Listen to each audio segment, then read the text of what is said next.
June 27th, 1954, Berlin, Germany, the Olympic Stadium looms. Stone arches scarred from World War II, a relic of the 1936 Games. Billy Graham, a young preacher from North Carolina, steps to a mic. 80,000 people fill the stadium, not for a race, but for revival. And you want Christ? Und du möchtest Christus? And you're ready to receive him today as Savior? Und du bist bereit, ihn jetzt, heute als Heiland anzunehmen? Those are the ones I want to stand. His voice cuts through, preaching Christ to a crowd bigger than most Olympic Games there. Im Herzen tun willst. And you're giving your life to Christ today as Savior. Und du dein Leben Christus ausliefern willst, jetzt und heute dem Heiland ausliefern willst. Then remain standing. Across his life, he'd reach millions. His largest, hitting 1 million people in Seoul, South Korea in 1973. One mic, one message, massive impact. But this stadium was not neutral. This stadium was built for its propaganda. It symbolized division. And now, less than a decade after World War II was done, it's symbolizing hope. Some loved it, others didn't. German critics called Graham's God's machine gun for his rapid-fire style preaching. But the knives came out. Der Spiegel sneered, branding him a Hollywood huckster. I think Billy Graham was the original influencer. With religion for mass consumption by the East German press raging, calling it American propaganda in the Cold War. Was it a flex or was it redemption? Graham saw it as a battleground for souls. And I think he took that mic, and I think Billy Graham did what he did because of this passage right here. It's where Paul is writing in Romans chapter 10. Many of us are familiar with it. Romans 10, verse 14 and 15, it says, "How then can they call on the one they have not believed in? And how can they believe in the one of whom they have not heard? And how can they hear without someone preaching to them? And how can anyone preach unless they are sent? As it is written, how beautiful are the feet of those who bring good news." People can't hear the good news unless someone tells them about the good news. I know we've often heard the phrase, preach the gospel, and when necessary, use words. No, we have to use words. It's literally words. Jesus is the Word of God, and we are called to preach the gospel and to live out the gospel. So it's and both, okay? But before we get into that, I just want to say, yesterday it was stadiums. Today it's screens. The mission's the same, the tools are new. Okay, let me hit pause just for a moment. I know that some of you guys may not know me, so I'll give you guys a bit context. My name is Ruslan. This is a picture of my amazing family. My wife, Monette. We've been together 21 years, married 17, okay? This is my son, Levi. He is 10 years old. He is a Minecraft wizard. I don't see the appeal. The pixels are really bad, like from when I was a kid. I don't understand. But that ties into the talk today, from pixels to purpose, right? And this is my Zoe. She is 3 years old, my daughter. She is 3 going on 13. She has a lot of personality, a lot of sass, and she thinks she's grown, and it's very frustrating. The point of me showing you guys my family is to give you guys a bit more context about me, and that ultimately my heart for today's talk is that we're talking about stewardship. And stewardship is one of those like really religious words, like what does that even mean? Stewardship just means management.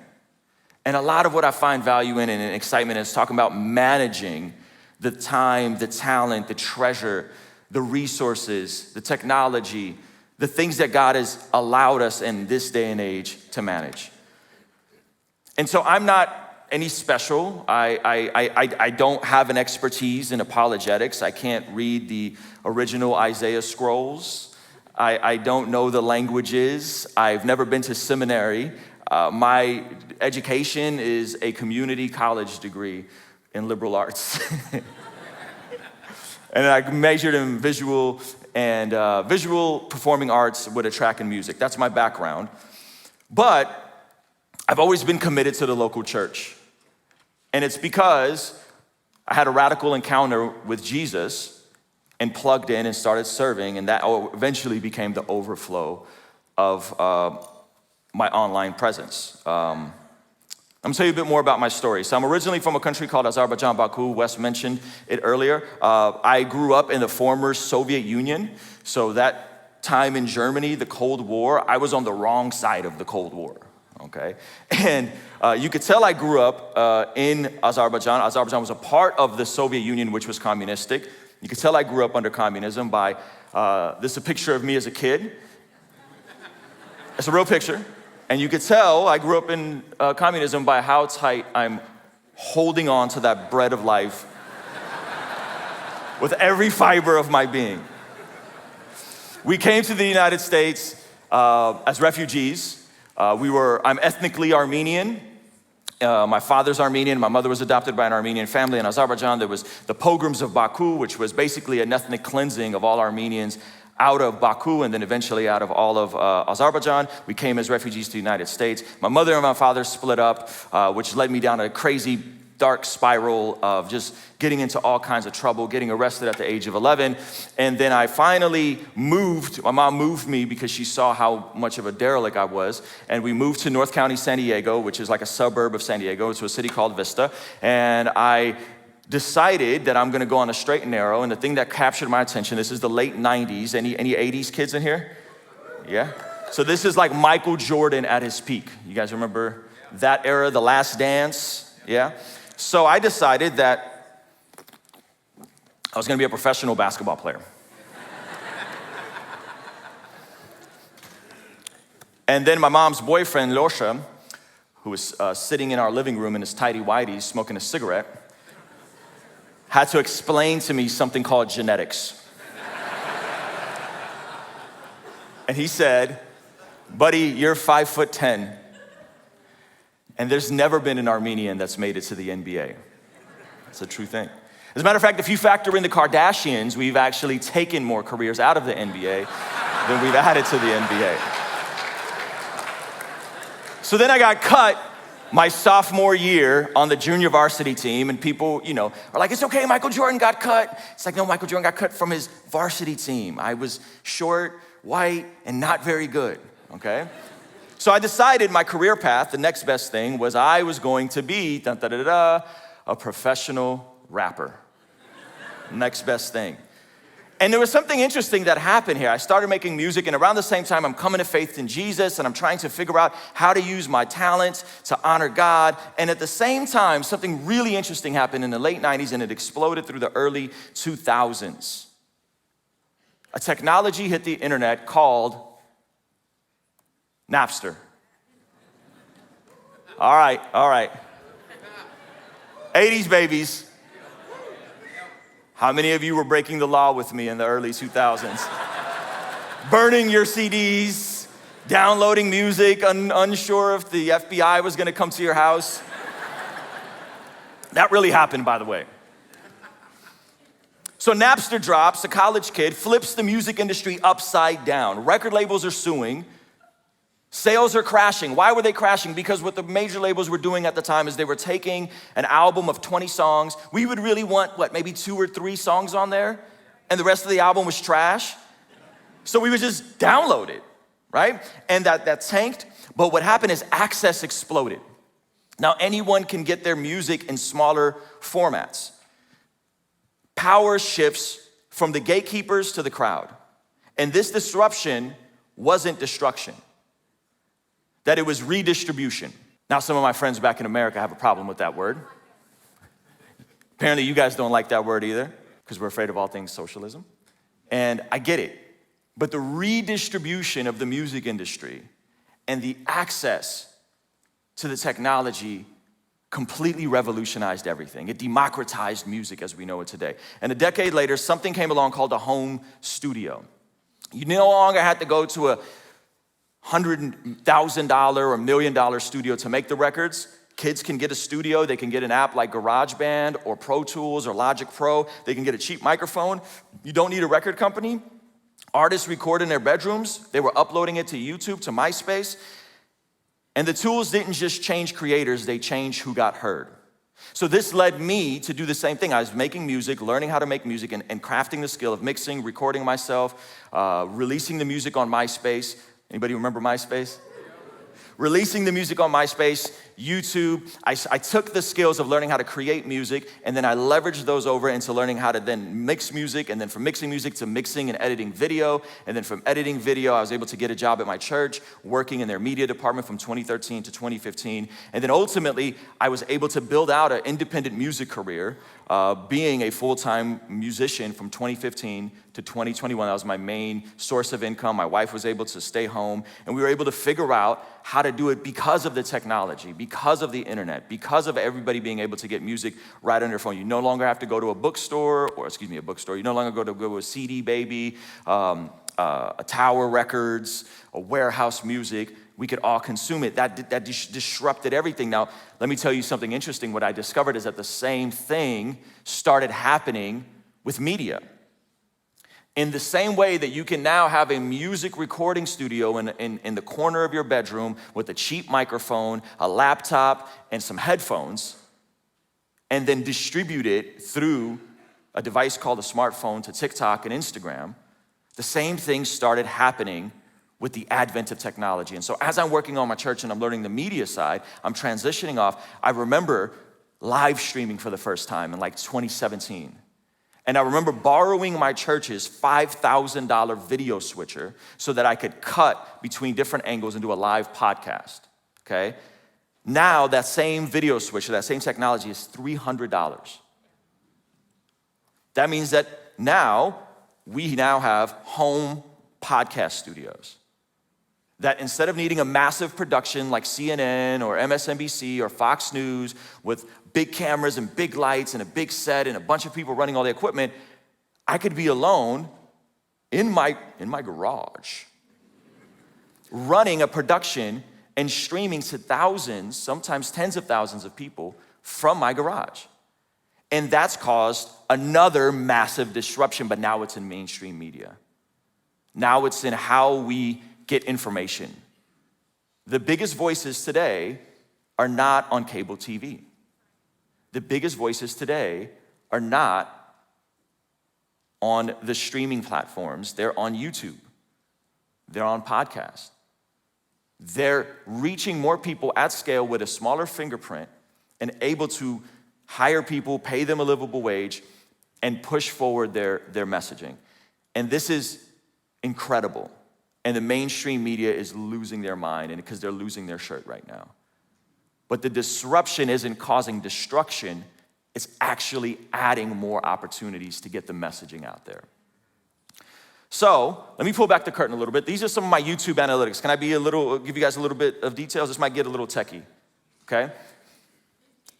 This is 100,000 unique viewers, okay? And so, by the grace of God, this is not to brag, but to just show you guys what's possible. That a refugee kid from Azerbaijan, Baku, who didn't grow up with his dad, got arrested at the age of 11, is able to build a studio in his garage, hire multiple full-time employees, and we reach 100,000 unique viewers a day. That's Berlin every single day. Billy Graham's largest audience was in Seoul, South Korea. It was 1 million people. We reach 1 million unique users a month, okay? Without any corporations behind us, without any spend on advertising, without any of that sort of stuff. And so this isn't about my reach. This is about yours. Meaning this, they've done studies, and even if you aren't into all the technology stuff, the most quiet, introverted person in this room, throughout the course of your lifetime, you will influence 10,000 people on the conservative side. Every single person in here has influence. Now imagine if you aren't very extroverted, however, you have wisdom and value to add, and you're willing to get in front of a camera in your bedroom and add the insight that you have, add the expertise that you have, lean into the cultural zeitgeist. Everything changes. But I think there's some false and negative narratives we've told ourselves about this whole thing. And I could even sense some of you guys as we're talking about analytics, you're like, ew, we're talking about numbers. This word content, when we start talking about content, right? A lot of the jargon we use around this is honestly kind of stale, right? So when we're talking about creating stuff, we're talking about making content. This is a very stale word, okay? But let me just simplify it for you. When we're talking about content and we're talking about using digital technology to further something, it's not just content. Content is just a filler word. Content just means messaging. Content is just messaging. It's just what is the message that is getting out there. Here's another nasty word that we don't like. Brand. Ew. Nike's a brand, corporation, they're soulless, right? But all a brand is just the reputation of something. You have a reputation. You have a brand. You have how you interact with people. Every single person in here has a reputation. And so if we're willing to reframe some of this in the way we think about the technology, we may be able to lean more in without the cognitive dissonance and of, should I be doing this? Is it about me? We can lean into our expertise and lean into the conversation. Here's another word. This is the dirtiest word of all. You guys ready for it? Algorithm. Oh, more data terms, Ruslan. The algorithm. The algorithm's no mystery. The algorithm is just a mirror. It reflects what people want, feel, and seek. TikTok doesn't crown stars, it finds them. YouTube doesn't pick winners, it boosts what's already resonating. All the algorithm is just the audience. The algorithm serves what the audience is searching for. I'll give you guys a real example of this. How many of you guys heard of the show House of David? It's the #2 show on Amazon Prime. Amazon, a major corporation, has just invested hundreds of millions of dollars in Christian media. Why? Because Amazon is the most consumer-obsessed company out there. They track all of your data. They look at all of our searches. And they know, interesting facts, that Bible sales last year are the highest they've ever been. 25% increase year over year. They know what people are searching for. They understand the algorithm and what is the audience's desire, and so they're willing to step in and do a show like House of David and bring on things like The Chosen and invest money. Why? Because the algorithm is just a reflection of the audience. It's just what people care about. And there's what I believe, a vibe shift, Gavin Ortlund called it. We can say revival. I think it's just another great awakening. The last one we had was in the late 60s with the Jesus Revolution. I think there's something shifting. And this idea of the algorithm being the audience, it's not something new. It's not revolutionary. It's about caring what people care about. And we see Paul exhibit this in Acts chapter 17, verse 28. Paul's on Mars Hill in Athens, is surrounded by idols, thinkers, and philosophers. And he says something very interesting to them. He says, "For in him we live and move and have our being. As some of your own poets have said, we are his offspring." People gloss over this verse, but what's so fascinating is that Paul is quoting their own pagan poets and philosophers back to them. This happens all throughout the book of 1 Corinthians. Everything is permissible for me, but not everything has been. That's their quote. He's taking their quotes and their poets and their philosophy, and he's using it to speak to them and then contextualizing the truth about who Jesus is. Paul in Mars Hill is one of the most fascinating displays of evangelism because he cares about what they care about, despite their idolatry, despite their false theology, despite their ideology. He quoted their poets, met them in their language, and pointed to Jesus. The algorithms are Athens. Quote the memes, the trends, and steward it for the gospel. He cared about what they cared about. Now, it's interesting because Wes Huff actually exhibited this. I'm sure many of you guys are familiar with Wes' meteoric rise to being a 2025 version of the Beatles. So what happened? Well, Wes engaged with a video from a gentleman named Billy Carson. Billy Carson was spewing nonsense. Wes, leaning into his expertise, did a reaction video. That reaction video led to a debate. That debate led to a lot of content for a lot of Christian creators, if I'm gonna be honest with you. It's great, gold mine. Thanks, Wes. That debate led to an appearance on Joe Rogan.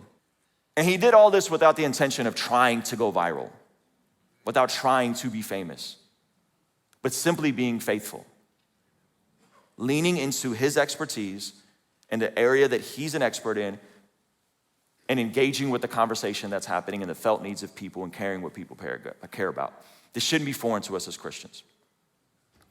So, here's the punchline. If we can use the algorithm, we can fill digital stadiums.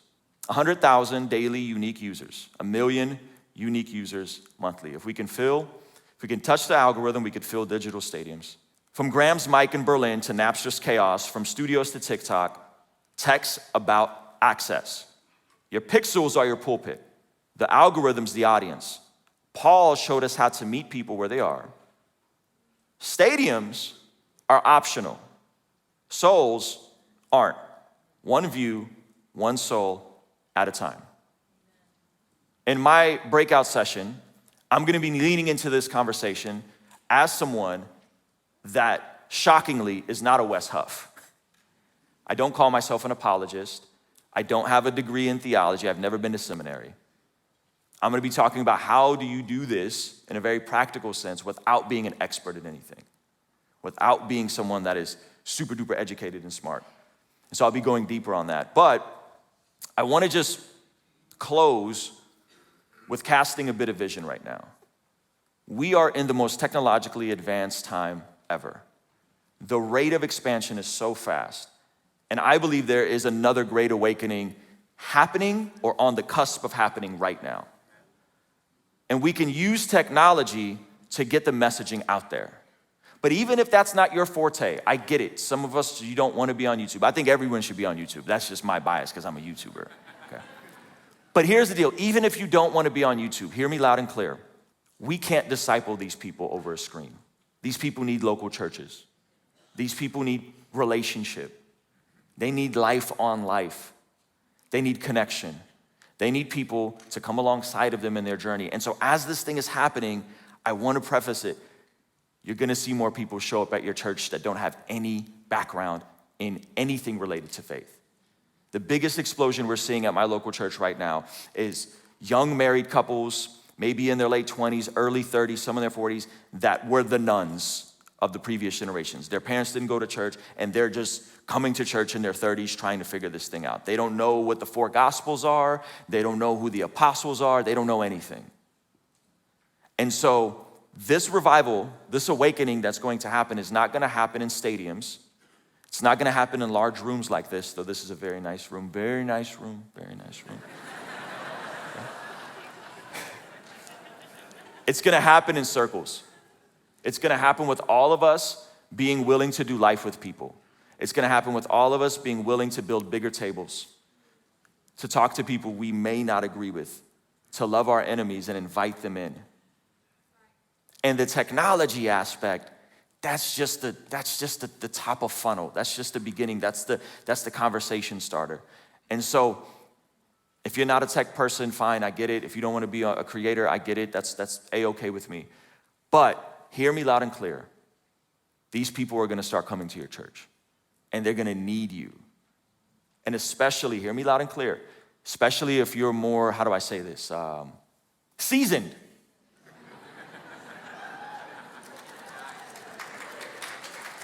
I know,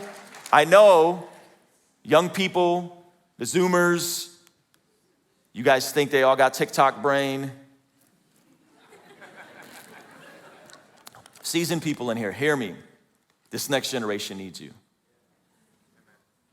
You've probably forgot more than they've thought about.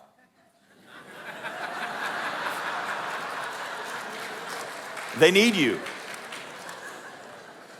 Don't be too high and mighty to get and connect with the younger generation. Younger generation, you need the older generation. There's people in this room that are a season ahead of you, 2 seasons ahead of you. Maybe you're a newlywed and they have kids that are teenagers. You need to do life on life with people. That's the beautiful part of how all this can overflow and impact the world, is that the people are coming, the harvest is plentiful, but the workers are few. So even if you aren't into this whole tech thing and the theology of technology, that's fine. Just be willing and available to do life with people and to disciple people, because we can't do it through screens. We need you guys to do it. Amen? I have a massive update for you. I'm sure by this point, you've heard about the Bless God Summit happening March 27th, 28th, 29th here in beautiful Carlsbad, California. But we've heard your requests. We've conceded to your demand. There are virtual tickets that are now available for the Bless God Summit, so you can access it from anywhere in the world, as well as access to the replays. And for those of you guys that are looking for something extra, we're also offering a virtual ticket and an exclusive Bless God Summit merch bundle. There's some amazing art and some exclusive pieces done by our friend Josh Nadeau from Sword and Pencil that you have to check out. So join us online for the virtual event and experience some sessions from my favorite podcasters, pastors, and performers. We have a stacked lineup. I'm talking about Preston Perry, Dr. Sean McDowell, Inspiring Philosophy. What do you mean? Lila Rose, Alan Parr and his wife Jen Parr. We even have Nate Sala from Wise Disciple, Gavin Ortland, David Wood, Avery from God Logic Apologetics. And on the pastoral side, we have my friend Daniel Golding, Pastor Ed Newton from CBC in San Antonio, and my personal pastor from Rhythm Church, Pastor Jeff Moores and his wife Erin Moores. You won't want to miss out from amazing performances from America's Got Talent winner Dustin Savella, Billboard charting hip-hop artist John Keith, and Miles Minnick. And we're still finalizing a few more speakers. So head over to blessgod.shop, get your virtual ticket now, and you can get yourself a bundle with some of the exclusive merch as well. I'll see you over there, all right? Peace.